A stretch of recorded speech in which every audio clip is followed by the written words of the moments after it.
अधिक मास का महीना, वो भी सावन का संजोग मिल गया, ध्यान नहीं आ पाए।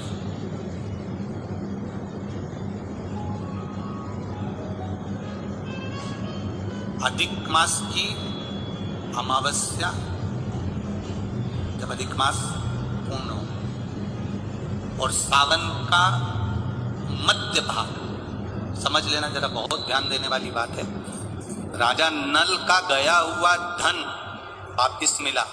राजा नल की काया जो काली पड़ गई थी, कारकोट नाग के डसने से जो शरीर बिगड़ गया था, कैंसर जैसा रोग हो, किडनी लीवर जैसा रोग हो, शरीर में सोरेसिस हो गया, घुटने डॉक्टर ने कह दिया बदलना पड़ेंगे, कमर दुख रही हो, तकलीफ, कैसी भी तकलीफ, कैसी भी जिंदगी का दुख हो, कैसा भी कष्ट हो, समझना उसको।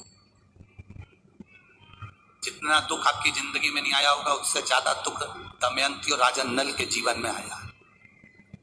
राजसी ठाट भाई ने छोड़ा लिया, पत्नी चली गई, पति दर दर भटका, सांप डस लिया, शरीर बेकार हो गया, सड़ता रहा, काला पड़ गया।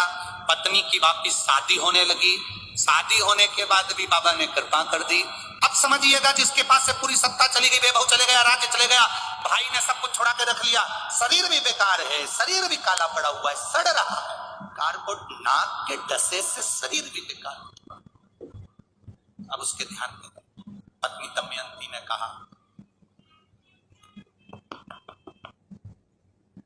पत्नी कह रही है, पत्नी दमयंती कह रही है, शिव की आराधना करते हैं दोनों जन, और दमयंती पत्नी ने अपने पति के साथ बैठकर शंकर की आराधना का एक नियम बना लिया। रोज शिव के मंदिर में 2 लोटा जल का स्मरण। अब फिर निवेदन करेंगे, सारे दिन तुम बाकी के दिनों में जाओ, सारी समस्या का हल, जब जम के बोलो जरा, 1 लोटा जल, पर सावन के महीने में 2 लोटा। घर से चलो तो लोटे के ऊपर लोटा हो, डबल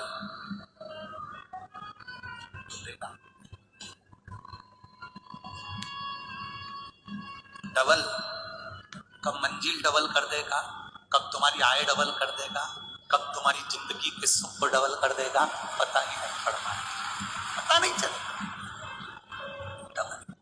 और मंदिर में जैसे ही प्रवेश करो तो दोनों हाथ में, देहली पर चढ़ने से पहले तो हाथ में कलश हो और शिव का मूल स्मरण, श्री शिवाय नमस्तुभ्यं बोलते हुए देवादिदेव महादेव को धार चढ़ाए। 2 ही हाथ, दोनों। दमयंती और नल ने नियम बना लिया।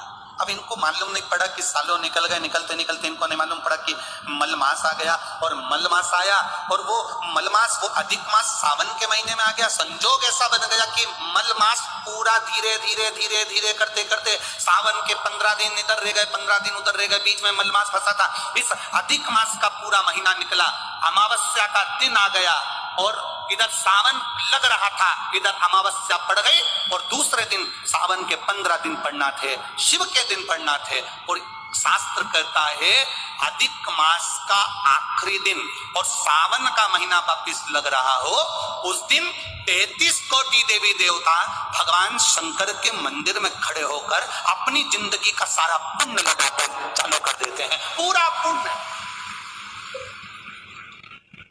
अच्छा चलो, तुम लोग यहाँ मैनपुरी में रहते हो तो गिरिराज जी जाते हो, गोवर्धन कौन कौन जाता है, जाते हो आप लोग? अब रखिए, तो वहां पर अमावस्या पूर्णिमा को लोग भंडारा चलाते हैं। चलाते किन चलाते हैं? आप लोग तो यहीं रहते हो ना। कहीं कहीं अमावस्या पूर्णिमा को भंडारा क्यों चलाते हैं, उसका कारण क्या है? इनने कौन सी कथा सुन रखी है कि अमावस्या पूर्णिमा को भंडारा करो? अमावस्या के दिन कोई शंकर का भगत आ गया, कोई शिव का उपासक आ गया, कोई शिव का ओघड़दानी का भगत आ गया, कोई नारायण का भगत आ गया, उसको कुछ खिला दो, उसका मुंह झूठा करा दो। आखिर कारण क्या है? बड़े बड़े घरों में ब्राह्मण को निमंत्रण दिया जाता है, अमावस्या है पंडित जी आ जाना, भोजन कर जाना, पूर्णिमा है पंडित जी आ जाना, भोजन कर जाना। पूर्णिमा के दिन कथा कर जाना, अमावस्या के दिन कथा कर जाना। अमावस पूनम का ऐसा योग क्यों बनता है? उसका कारण केवल एक, शिव महापुराण की कथा कर रही है। अमावस्या अधिक मास के 30 दिन पूरे हो रहे हैं। अमावस्या का दिन था, दूसरे दिन सावन का महीना वापिस चालू, श्रावण वापिस चालू होना था।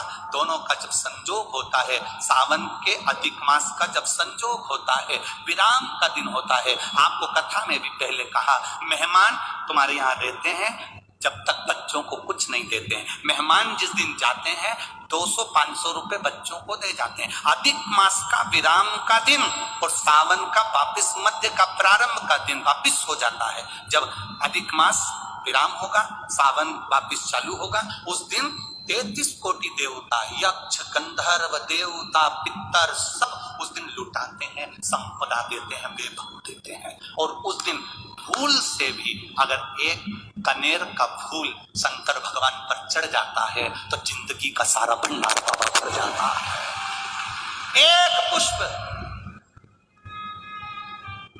कनेर देखा है? पंचपुष्प शिव महापुराण की कथा बाची है पहले, उसमें कनेर के फूल का भी दर्शन कराया था। ये रोड के ज्यादातर लोग ये कनेर का जो फूल है ना रोड के बीच में लगा देते, क्योंकि इसको जानवर भी नहीं खाता, पशु भी नहीं खाता, पक्षी भी नहीं खाता, जहरीला इतना होता है, पीले कलर का होता है, लंबा, काम भी कुछ नहीं आता। बस वो कनेर का फूल, आंधी तूफान पानी गिरता है तो जमीन पे टपक जाता है, ढेर सारे गिर जाते। देखे कि नहीं देखे? अरे बोलो तो जम के देखा है ना। उसको बकरी भी नहीं खाए, पशु भी नहीं खाए, पक्षी भी नहीं खाए, जानवर भी नहीं खाए, जहरीला कनेर का पीला पुष्प। भूलवश आज राजा नल और दमयंती जा रहे थे, उनको फूल नहीं मिले, शिव जी को समर्पित करने के लिए कोई पुष्प ना मिला। इनको अंदाजा नहीं है कि आज अधिक मास का विराम है, आज दूसरे दिन सावन का वापिस मिलन है। इनको नहीं ज्ञात था कि 33 कोटि देवता अपना भंडार लुटाने के लिए तैयार रहते हैं। 33 कोटि देवता भूलवश। हमसे लोग कह रहे थे, गुरुजी आपने सीहोर की जो कावड़ यात्रा रखी वो 16 अगस्त को रखी, जिस दिन अधिक मास का विराम है और दूसरे दिन वापिस सावन चालू है। कम से कम संडे को रखना था, रविवार को रखना था, तो लोग ज्यादा आते पहुंचते। हमने कहा हमें लोगों से मतलब नहीं, हमें संजोग से मतलब है। जिस दिन बाबा को जल चढ़ेगा, कनेर का फूल चढ़ेगा, उस दिन बाबा मेरा कुबेर भंडारी कितना दे जाएगा ये किसी को नहीं मालूम। उस दिन लोग आने वाले कावड़ियों को कितना खिलाएंगे और उनको क्या मिलेगा ये अंदाजा नहीं है। उस दिन कावड़ यात्रा का जल भरकर हमने सीहोर से रखी 10 किलोमीटर की। आपको भी निवेदन है, जो फ्री हो, जो उसके पास समय हो और जिसने जिंदगी में एक बार कुबेरेश्वर बाबा की कावड़ ना भरी हो, वो 16 अगस्त दिन बुधवार, शायद बुधवार पढ़ना चाहिए, 16 अगस्त को सुबह 9 बजे सीवन का मैया का जल लेकर बाबा कुबेर भंडारी को 10 किलोमीटर दूर, सीहोर से 10 किलोमीटर की दूरी पड़ती है, बाबा का भजन करते हुए, नाम जाप करते हुए, तो हाथ में सुंदर, या तो तुम कंधे पर कावड़ ले लो या हाथ में ले लो या बॉटल ले लो, बाबा को समर्पित करके एक कनेर का पुष्प दिल से, जो ये दमयंती और नल की कथा कर रही है, ये भूलवश भूलवश अनायास, मालूम नहीं है कि कनेर का पुष्प चढ़ गया। अब इनको पुष्प ना मिला, ना मिलने पर इन्होंने देखा मार्ग से जाते जाते इस पुष्प पर ना पक्षी बैठ रहा है, ना पशु बैठ रहा है, ना इसको कोई खा रहा है, ना कोई जान रहा है। पुष्प देखा, कनेर का पुष्प सम्मुख था, छीना और उठाकर उस दमयंती ने अपने पति नल को दिया। नल ने वो पुष्प देवाधिदेव महादेव को समर्पित किया। समर्पित करा हुआ पुष्प नीचे गिर गया। नीचे गिरा तो वो गिरता हुआ पुष्प अशोक सुंदरी वाली जगह पर जाकर टिक गया। तब अशोक सुंदरी ने देवाधिदेव महादेव से कहा, पिताजी इसने पुष्प मुझे दिया है। शिव कहते हैं, ये पुष्प जो मुझे प्राप्त हुआ था मैंने तुझे दिया था। ये स्थान देवी का हस्त कमल है।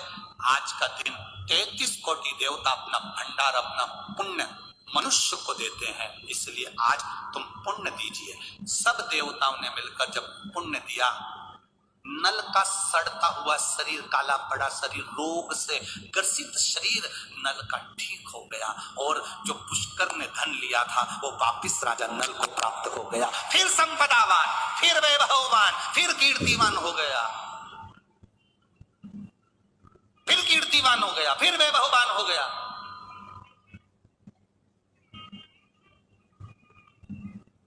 अब दिया किसने? जम के बोलो जरा, देवाधिदेव महादेव। खाली न जाता कोई दर से तुम्हारे खाली न जाता कोई, दर से तुम्हारे मैं भी खड़ा हूँ नन्ही बाहें पसारे। दुनिया के लोग कह रहे थे मैनपुरी की कथा आप कहते हो बड़ी विशेष होगी, उसमें क्या विशेष है? हम कह रहे एक एक शब्द को सुनना, तुम्हें जिंदगी में किसी के आगे हाथ फैलाने की जरूरत नहीं पड़ेगी अगर तुमने शंकर के बताए इन सुंदर भावों को अगर अपने जीवन में उतार लिया। 16 अगस्त को अमावस्या पड़ेगी, अधिक मास की विराम दिवस, दूसरे दिन वापिस सावन का संजोग रहेगा। उस दिन एक कनेर का पुष्प 2 लोटा जल बाबा को समर्पित करने का प्रयास कर, और जो आ सको वो सीहोर में मेरे कुबेर भंडारी की कावड़ भरने आना, तो तुम्हारा भी भंडार कुबेर भंडारी भर देगा।